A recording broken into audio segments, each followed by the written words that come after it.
I love you. Hello, everyone. Told my son I was going to make a video, and he comes in here and hugs me. You going to come in and hug me again? Huh, Christopher? I love you, Mom. I love you, Mom. Oh, that never gets old. So today, got a big slab of clay. See that? I had some requests for me to make a leaf. And I think it's, that's pretty simple. But I'm going to try to do this video start to finish. So I'm going to show you the way to make the leaf out of clay. And then I'm going to bisque fire it. And I'll glaze it.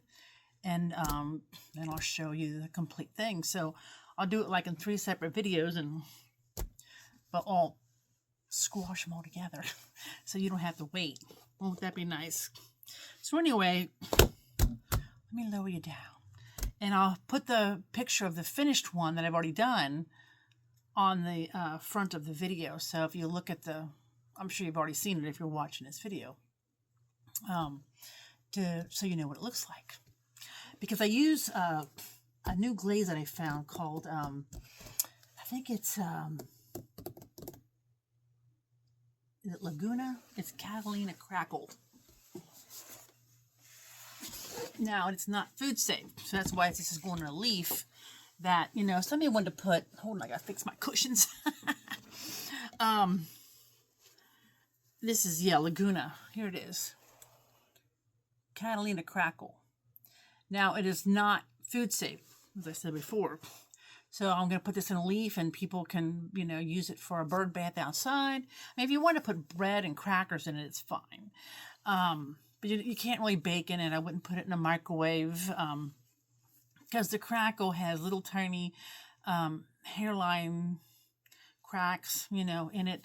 That's what makes it look like turquoise Caribbean water. I just love it. But anyway, so we'll get more into that when I actually do the glazing. But let me lower you down and... Oh, there we go. Oh, sorry. So, I mean, this is very simple. So, I just bought a whole bunch of these things.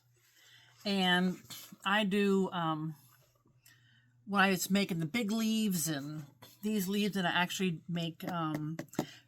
bread bowls or cheese and cracker bowls. These things are nice. You can get them around Christmas time or holidays, and it's nice. You'll see how I set the leaf in here, and then I just stick old rags behind it to hold it up until it sets, and then you just keep when I did a lot of shows, I was more of a production style potter, I guess you could say. I'd make 10 at a time of everything or more. But nowadays, until I get my knee repaired, I'm not doing any. Well, I am doing one at the country club in December, so I'll have to think what to make for them. They kind of like bling, and I don't do bling. So anyway, so this clay, it's about a 1/4 inch thick. Let me cut it, and I'll because I'm not going to use all this. And like I said, I always put my clay on my plate.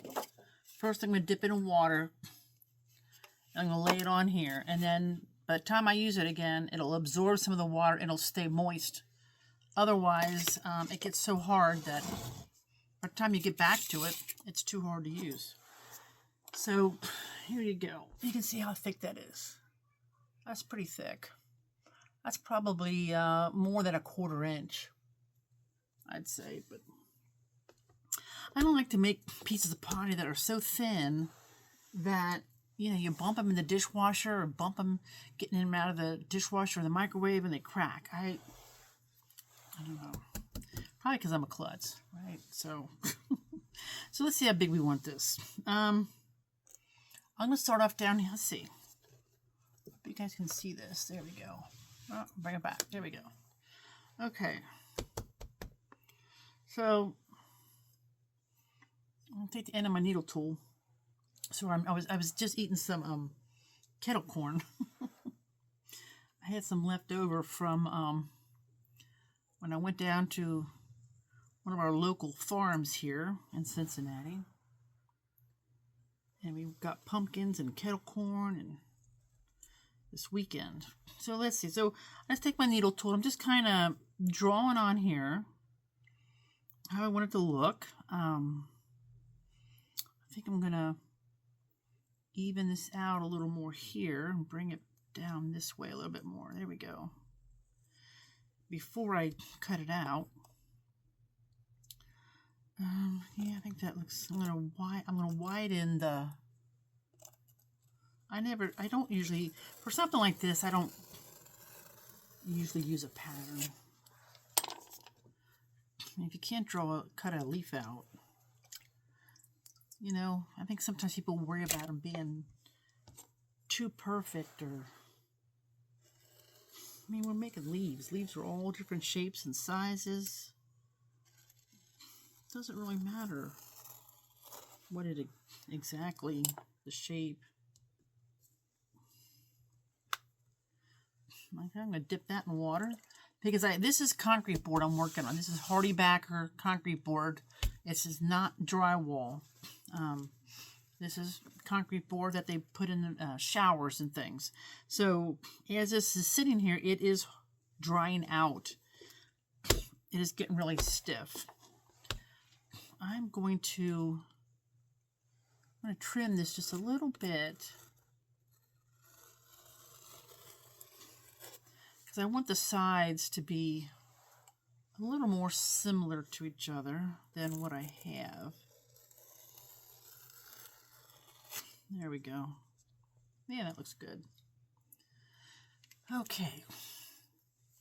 Now, I'm going to take my sponge and I'm just going to smooth the edges down.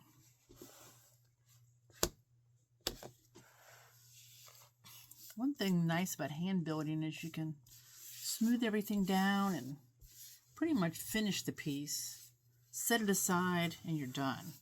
Whereas the wheel throwing, you know, there's different stages of that to let it sit for a week and then trim it or whatever, you know, really depends on how dry your studio is. But this, when you're done, you're done. It's kind of nice about it.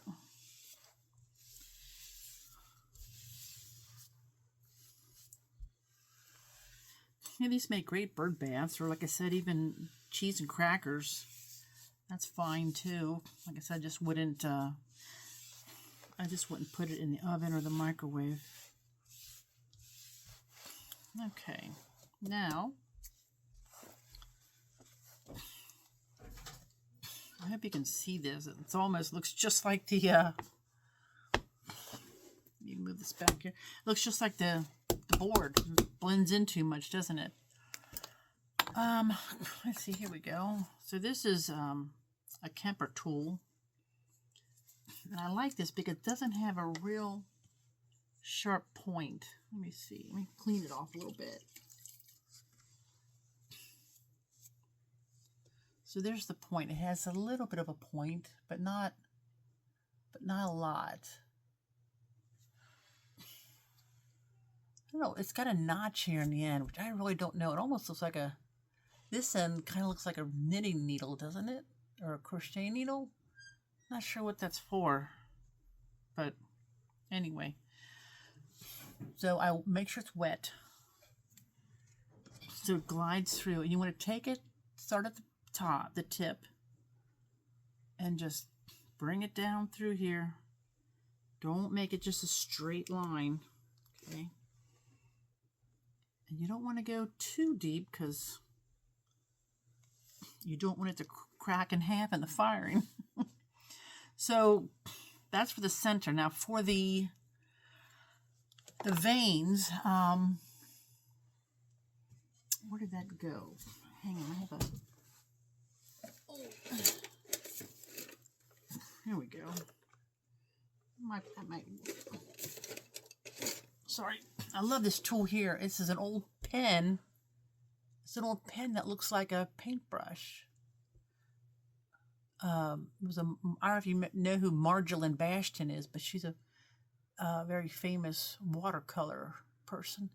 And Hallmark sold these. But anyway, I always loved the end of it. And so I've always used it for pottery.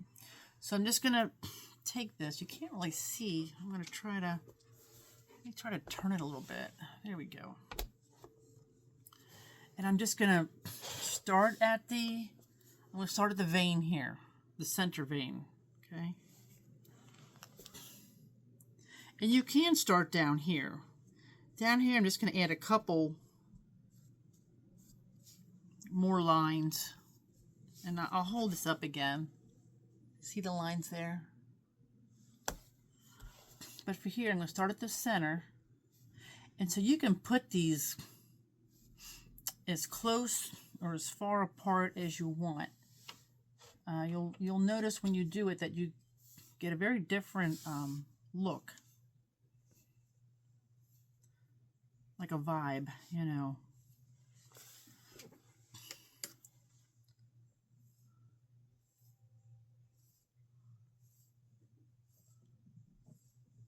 And don't, I mean, you can go straight across. That's be a very more modern looking leaf. I've done that in watercolors.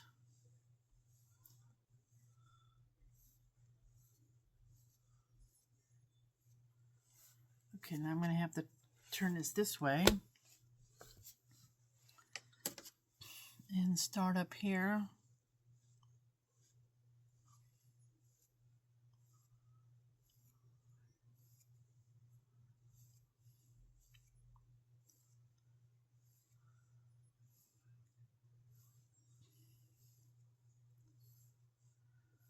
There we go.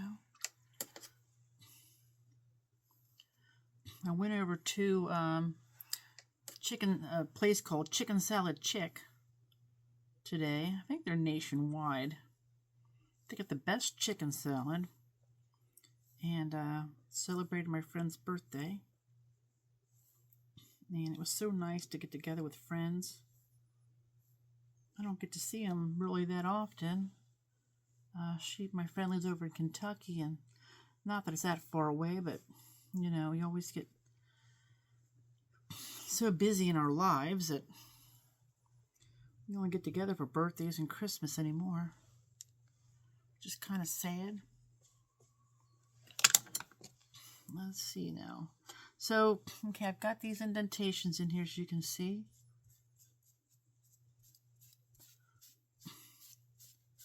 I'm just going to kind of smooth them out. I'm trying to decide if I like the more narrow. No, I think I like them a little bit wider. So I'm going to take my Kemper tool again. And I'm just going to kind of go over, I don't think all of them, but the ones closer to the middle. The ones at the very tip, I don't think I will. But I like the look of this wider one, I've just decided.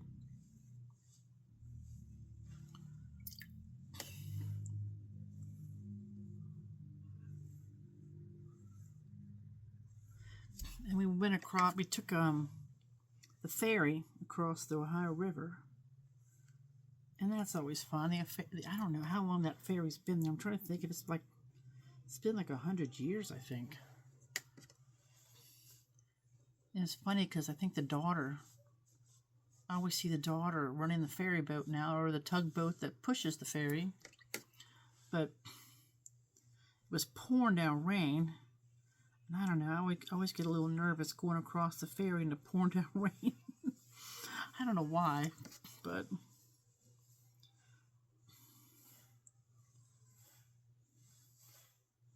it makes it so much easier to get across the Kentucky, because you don't have to take the 75 bridge to go over, which is always backed up.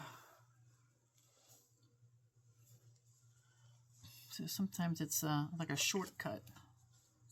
The road to go up the hill, though, from the ferry is steep and windy. I mean, you wouldn't want to be on your cell phone or take your eyes off the road going up this hill. You're like going up the side of a mountain, and the guardrails are nothing. They would not stop you if you went over the side. We kept passing these big big dump trucks coming down. I was like, oh. I always feel safer when I'm in my own car. But my friend's husband took us over, which is very nice. Okay, so I think I do like that look better.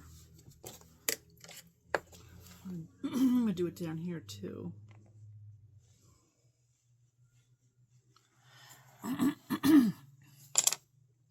Okay, so now comes the kind of tricky part. So you're gonna pick this up. Now I hope that I haven't played around too long. I'm gonna wet the back a little bit, because this backer board, this Hardy backer board, is nice. It's great to work on because your clay does not stick, but it does dry it out fairly quickly. So it's not a board. If you were setting things on, you got to be real careful, because in 5 to 10 minutes it's gonna dry them out. Let's see. I had a. There we go. I think this still works. I had my name made here, and I kind of forgot about it. So I'm gonna stick this on here, and there we go. That looks like it kind of worked. Oh, the sun's peeking out. Shh, Charlie. Oh, my husband might be home. Okay, so I'm going to take this. Oh, and I forgot. I'm going to...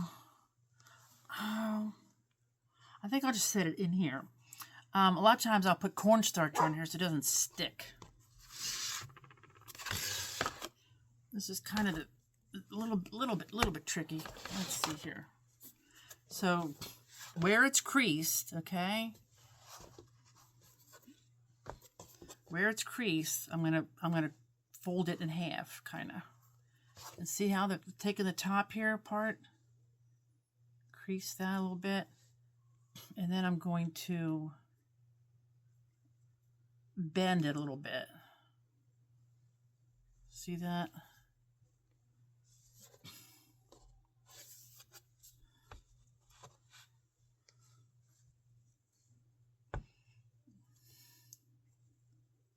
See, like that. I'm going to crease that like that. And then you're going to set it in here. And now is when you can really manipulate it.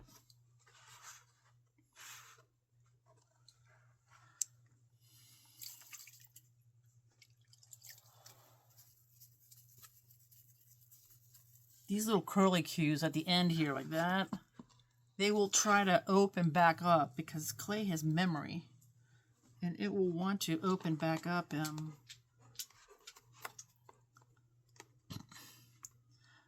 Okay, so I'm going to take these rags, shove them in there.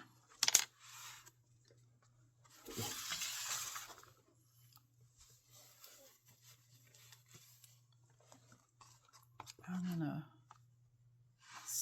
bend this, and I think, let's see, just kind of see what you like here. And then just shove these rags down in here.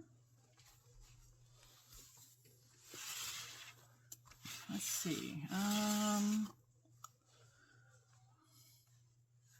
going to put another crease in here, like that.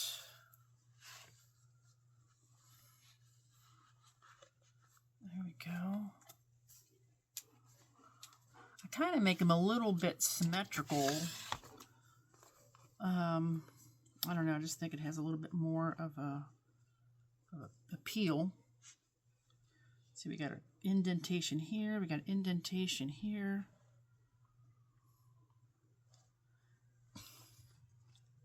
And then sometimes I curve the stem here a little bit, just because you don't want it, you know, too stiff. I think that looks good there. Let's see, where's my paintbrush at? I got an old paintbrush here.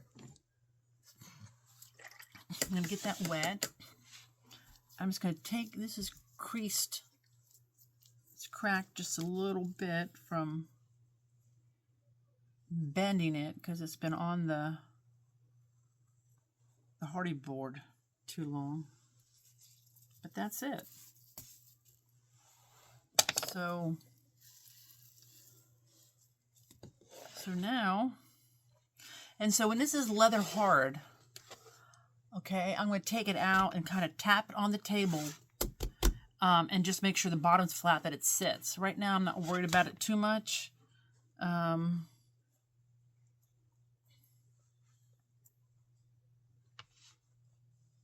But yeah, you just want to manipulate it how you want it now. Just wedge some old rags in there.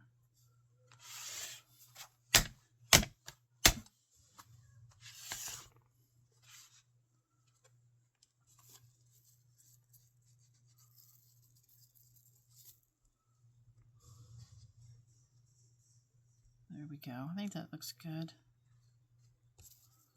Smooth any sharp edges.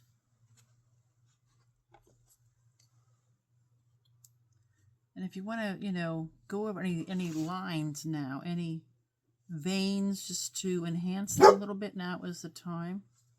But yeah, I think that looks good. And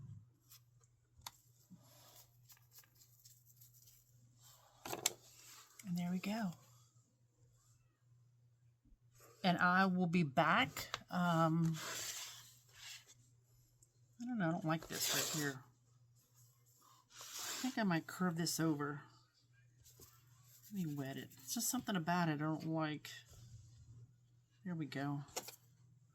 I'm going to add some an indentation in there. And just a little bit of detail. There we go. I think I like that better. There we go. That way if you wanted to hang on the wall, you could. There you go. So there you go. That is step 1. I'll be back with step 2. Hello everyone. I am back. I got the leaf bisque fired. So it's been bisque fired to a cone 04. And now we're going to glaze it. You see the orange in there? You can see it's snowing too, can't you? It's snowing today. It was, I think, 80 degrees a couple weeks ago. Went boating. Today it's snowing. You never know. Oh, Charlie's dropping the ball off. Charlie, I'm trying to make a video. Anywhoosie, there he is. Hi, Charlie. Say hi. He was out playing in the snow. He's only about 1.5 years old, and so I don't think he remembers the snow when he was younger. But anyway, so I'm glazing this with Mayco Speckled Toad. And this is a kind of a, can you see that?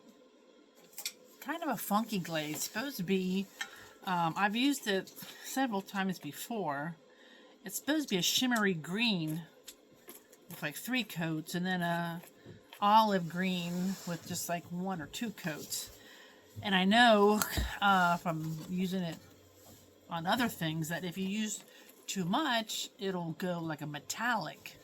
So I definitely don't want metallic. I want, I just shook it up before, but yeah, it can go like a charcoal metallic, which is beautiful, but I don't want that on here. And if you see the little orange specks, I started making this video yesterday, and I was trying to fill up my Mayco Velvet underglaze tray, trying to fill them all up, and I had the orange on the shelf without a lid on it, and I was, you know how, I bet some of them get watery, and so I had the lid off and forgot. So I went to shake it, and orange went everywhere. I mean, it took me an hour. I still have orange in the paintbrushes and orange splattered on the walls, and so this was covered in orange. So I don't know, but it's not going to really show through anyway. So anyway, well, let me lower you down. You don't want to see me, you want to see the thing here.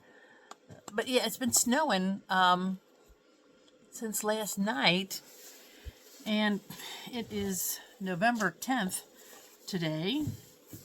Tomorrow is Veterans Day, the 11th. So yeah, so November 10th is kind of early for us to get a lot of snow. We've already got 2 inches on the ground. Yeah, and so let me turn my heater off. My toes were cold. Charlie, he's trying to throw his ball into the... I've got shelves here with a bunch of aqua colored bins, plastic bins to put everything in, and he's trying to wedge his ball back in there to hide it from me. It's how he plays with his ball. He hides it and then he wants us to go get it. So anyway, so I always do the bottom first, so then I can just turn it over and just glaze it without having to touch it. But if I do the inside first, then I gotta wait till it dries in order to do the outside. So I always do the bottom side first. And these Mayco brushes are really nice. If you don't have one of these to glaze, I would suggest getting one. They're worth every penny. I've got several of them. This one's got, orange paint all over it, but I've shown you, I know, the ones who follow me, just bear with me, because I have some new followers. But it's a Mayco number 8 soft fan brush. I think it's CB618. This brush, you want the one that's got a lot of, you don't want the one with the orange paint though. But you want a fluffy one with all these bristles in there, so that when you go to glaze, you just kind of pump it, see, like that, and it fills up with all this nice glaze. You don't want one of these little brushes. You don't want to brush something this big with something like that. You're gonna get streaks. Or even I see people paint with cheap paint brushes. I mean, something like this, is okay. But see how stiff it is? So, if you can do that, then the problem is when you go to glaze, the second coat, it's going to brush off half the first coat, and you're not going to get a true second coat. This is much softer. That's probably pretty good. But nothing is better than the Mayco fan brush. So when you put 2 coats on, you're truly getting 2 coats. Now this one had a little, it had a little crack here when I was drying it, because I left it on the concrete board too long. So when you put this down, you got to make sure that you're not going. No, it's perfect. You gotta make sure you're not going too low, that it's going to stick to the kiln shelf. Now, something I do like to do sometimes is I go ahead and do the bottom, coat it, then I wipe it back with a sponge, because I don't really like the stark white clay. Although I am thinking about trying some, is it Iceman? I think it's Iceman from Kentucky Mud Works. It's a porcelain. It's supposed to be an easy to use porcelain. So has anybody used the Kentucky Mud Works Iceman? I've used porcelain before. I can't remember what it is. I think what I'm going to do is put a little bit here, because I like to wipe it back, like I said, and if you wipe it off, then it leaves some of the pigment and not the flux, so it doesn't stick to the kiln shelf. but your white clay is not so white. But anyway, so yeah, I would like to try some porcelain again. It's not the easiest stuff to work with. Got to really be good about when you throw in a bowl to compress the bottom. And I know there's people out there who say you don't have to compress the bottoms of your pieces or your bowls, you know, that clay cannot be compressed. But I am not a believer in that because, you know, I mean, there's air. I mean, maybe they use a pug mill, you know, that's, or using brand new clay that doesn't have any air pockets in it. But, you know, if you're using recycled clay or, you know, you pull clay off the brick, you know, the slab of clay, and, you know, you're wedging it, you might have some air pockets in there. And so I don't care what anybody says. When you're throwing a bowl or anything, always compress the bottom. So that's my theory.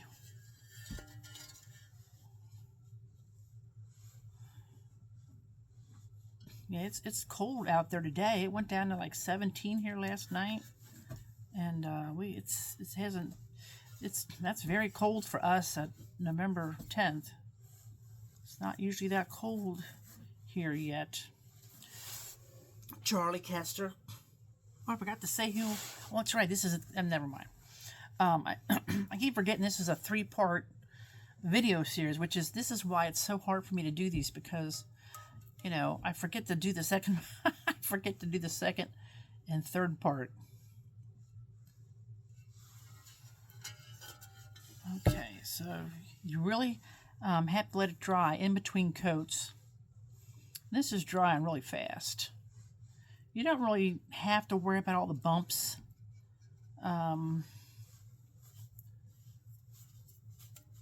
But you don't want too big of chunks because it might not melt in the kiln. I don't know. This is a pretty new jar of clay. I'm surprised there's any chunks in it at all. But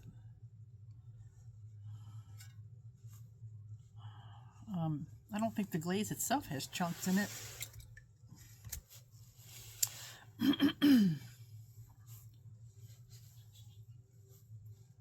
So yeah, so I will fire this probably in a couple days, and hopefully by Friday I can do the final video, put all this together, and show you a complete video. Wouldn't that be nice?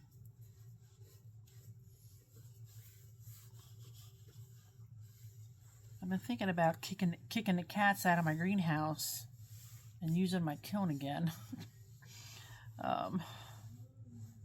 Yeah, the kitty cat girls have been living in there, sleeping on the kiln, and I brought some ferns in from outside, and they're going to spend the winter in there, and hopefully trying to keep them because they're so pretty.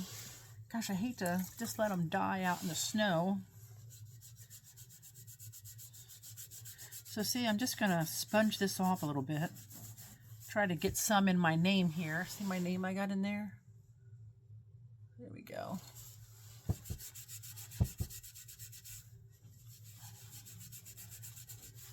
So I'll just kind of sponge this back a little bit.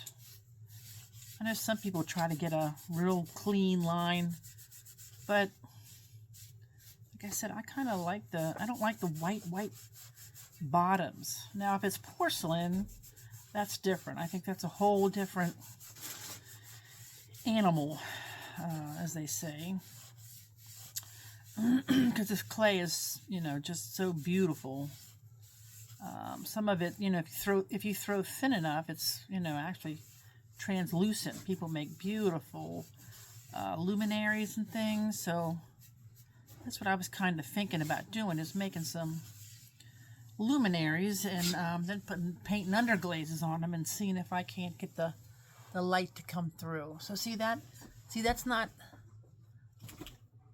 will just turn hopefully a little bit of green. I mean, it will not stick to the kiln shelf. So Okay. Let me lay this down here. And now let's do the inside. I've painted these with underglazes before. And I don't know, when you're painting things like this, it's I mean, you know, underglaze doesn't move. It's strictly just pigment. But it's hard to make it not look flat.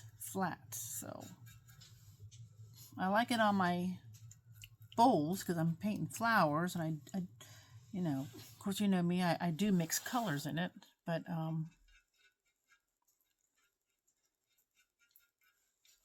I was gonna do this on underglaze, but I don't know, I did another leaf in underglaze with a whole bunch of different colors, and I don't know, I just didn't like it quite as much. See, if you pump it like that, then you get a lot of glaze. People always tell me, how do you glaze so fast? Well, you know, if you have a good brush, it makes all the difference in the world. You know, you don't get all the streaks and the uneven patterns, and these are where I buy these here in town. It's Queen City Clay, and I think they're about $11. So that is a solid glaze, but I don't know why it's so kind of chunky. The glaze is nice. The glaze has a nice texture.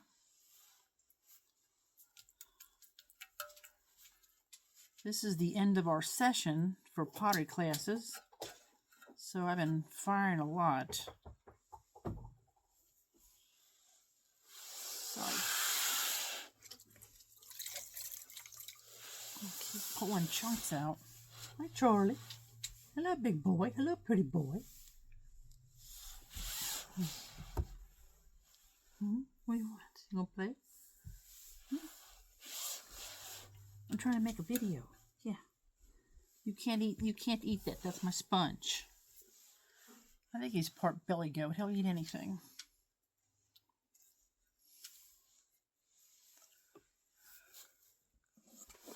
Let's see. There we go. He wants to go back outside and play in the snow. Like I said, I was out there before with him, but I put birdseed out in the back, and the birdies are trying to eat their lunch, so I don't want him out there. So I put 2 coats on the outside. I'm going to only put 2 coats in here because, like I said, I know 3 coats. It can get metallic-y. Very metallic, like dark gray charcoal. And, you know, have you guys been using some Mayco glazes? Because, you know, I've always used the Mayco Cinnabar. It's a cinnamon red, and it is gorgeous. If you're making Christmas stuff, that Cinnabar, what is it now? Cinnabar. Mayco Stoneware Cinnabar. It's SW119. It is a beautiful cinnamon red. It's one of my favorites. But a lot of their glazes lately, they're not panning out. I'm going to add a little bit of water here because there's some air bubbles coming up, and I don't want them. You can smooth them down with your hand. I think it has to do with how you bisque them. Like maybe I didn't bisque these. I have a feeling that the kiln, one of the kilns where I work at, needs a new thermocouple. That's that little thing that sticks out the side to the temperature. So I think I'm going to have to replace the thermocouple on it because I don't think it's getting the temperature. I should have put some witness cones in it today. I was down there loading and unloading today, but I've noticed some of the clear glazes and things have runs that are not smoothing out. So I have to put some witness cones in just to make sure it's not getting the cone, getting the temperature, and then if it's not, then I'll put a new thermocouple in. You can always do a hold, which, you know, isn't really, I got this all wet. You can do a hold, but a hold isn't really the solution. But it will make it run longer, of course, and probably get a little bit closer to, well, you don't want it to vitrify, of course, because you don't want it, you want to be able to glaze it and have the clay absorb the glaze. Again, I heard today, I don't know if you saw on Clay Buddies, the pottery group, very nice group, somebody accidentally fired their kiln to cone 6 instead of 06. And, you know, it's not, I did it once when I first started teaching. And it's not the end of the world. I mean, you know, everybody glazed their piece, and I think a lot of them, we just stuck them in front of the fan for the first coat, and then we put on, you know, 2 more coats. Once you get the first coat to stick, then the other 2 aren't too bad. But everything turned out. I mean, so it's not the end of the world, but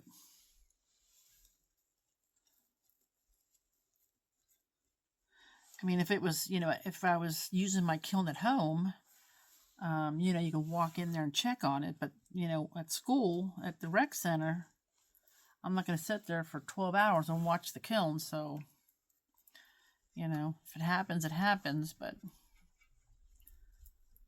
I went in there the other day and the thing had turned off. So I'm kind of messing with this. So the glaze is not real thick, you know, which is fine, because if it doesn't turn out, I can always put another coat on and refire it.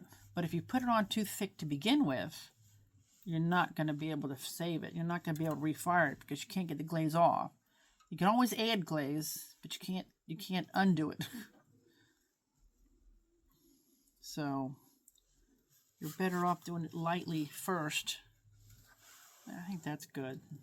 Like I said, I think the thinner the coats are, the more green it will be. So we will see. This will be a good test, because I do, I use this speckled toad is gorgeous on the rim of a bowl, and when it runs down, it's just beautiful. But there are a few, the Mayco Nimbus, Nimbus. Have you guys used that? That is never turned out. It's supposed to be a beautiful, like ocean blue, with I don't know, like crystals in it, you know, movement, and the picture on the front looks gorgeous. When we fire it, it turns out so ugly. It turns out like a gray, maybe some touches of blue, but a gray matte. And it's not really, I don't think it's really sold. It's not sold as a matte. But the Nimbus, sorry, Mayco, but the Nimbus has not worked on any of our pieces. We've done tests with them and tried different things, and none of them have turned out. That, and there's a frost blue, which turns out gray. It turns out a matte gray. We have not had either of those 2 work. If you guys have had any success with those, we've tried thin coats, thick coats. Nothing has turned out. So anyway, let me raise you back up. All right. There's Charlie wanting to go out again. Oh, he's watching the birdies. He wants to go there, chase the birdies. But so anyway, so I will fire these probably in a couple days, put it in a kiln. Hopefully by Friday I get it back out. and I can post this on Friday, November. Of course, you'll have already seen it. This will be in the past, but what is today? The 10th, 11, 12, 31, maybe. Oh, the 15th is Saturday. I'm having a sale at my house on Saturday the 15th. So it'd be the 14th that I'll get these out of the kiln. Yeah, if you live near Cincinnati, Ohio, I am having a open house at my little outside she shed / retail shop. It's supposed to be 67, so it's 27 today. So let's hope it goes up to 67 like they said. And so yeah, I'm having a sale here. Well, it's 2167 Van Barkham Road in Cincinnati, Ohio. But I will start putting more stuff on my Etsy shop, and I am going to do a sale. Start marking some stuff down, because this is the time of year when people want to buy stuff, and I want to lower my inventory, so it's not doing too many shows. So anyway, I will be back in a flash. Hello everyone, I am back months later. So I'm going to show you the finished leaf. I hope this is, oh wait, I gotta sand that down. I got sanding pads. These are diamond core sanding pads. They're expensive, but they're worth the money. They last a long time. What I do is I wet it, and then you don't ever want to dry sand anyway. So here is the piece. Oh, I got an itch in my nose. Let me lower you down. You don't want to look at me. Okay, I can probably show it to you a little bit better here. So there's the piece fired. And so what I do a lot of times is I'll glaze the bottom and then I'll wipe it back, because I don't really like a white bottom. But I can't say this looks really good though. Usually it's just a very light color. But this speckled toad, there's so much glare on it. It's really hard to show the color very well. But there's the speckled toad. This is probably, I'd say at least four coats. So the reason is I started this video, like I said, months ago. And I made the piece, I fired the piece, bisque fired it, and then I glazed it. Well, the first glaze firing pitted. So I sat it on the shelf and trying to decide what to do with it. And I decided to go ahead and fire it again. And it's still it just had a few spots that just, kept pitting. And I don't know why. I do make sure that I wash my pieces before I glaze them. But sometimes if, you handle the piece and you get a little sweat or lotion or whatever on your hands on the piece, that can cause things like that. But for the most part, it's usually caused by the glaze is too thick. So I may have put it on too thick in places, but I don't know. But anyway, so I fired this 3 times, and the third time it came out beautiful. So I see online a lot of people say, don't refire, it's not worth it. Well, sometimes it's not, and sometimes it is. So, it depends. It depends on, really how bad the crawling is. But usually it works out pretty well. I can't say it always does, but so here's the glaze. You can see that well. It is the Mayco Stoneware Speckled Toad SW184. And the thicker it is, the more metallic-y it is. So I'll show you again. Mayco glazes, they're, for the most part, they're really good glazes. They're very stable glazes. I've had some issues with some of them, though, that I think one was Ivy, Nimbus, Frosted Blue. I think those are 3 that did not turn out. No matter how many test fires we did, we could not get the colors. But you can tell here where it's thick, and even in the creases a little bit, it turns that metallic. See that? So, and I've noticed some of their other ones do that too. Or if you put them on too thick, they turn matte. I don't know. I'm hoping they reformulate some of them, because the pictures on some of them look gorgeous. But I'm not sure what... I mean, they fired a cone 6, I believe, which I fired a cone 5.5. But, yeah, most of those... A lot of them, some of those new ones are not turning out very well. So, like I said, I think it was Nimbus... turns real matte and dark. Frosted Blue, which is a matte, but it looks gray. I can't get any blue out of that at all, the Frosted Blue. What was the other one I said? I think it's Ivy. It's supposed to be a real speckled green, but that might be the one. That might be the one they like. I don't know. But I know Frosted Blue and Nimbus were 2 that I thought would be really pretty, especially Nimbus, but can't get it to turn anything out like it. So, but anyway, so here's the finished piece, and Happy New Year, and I will see you in the next video.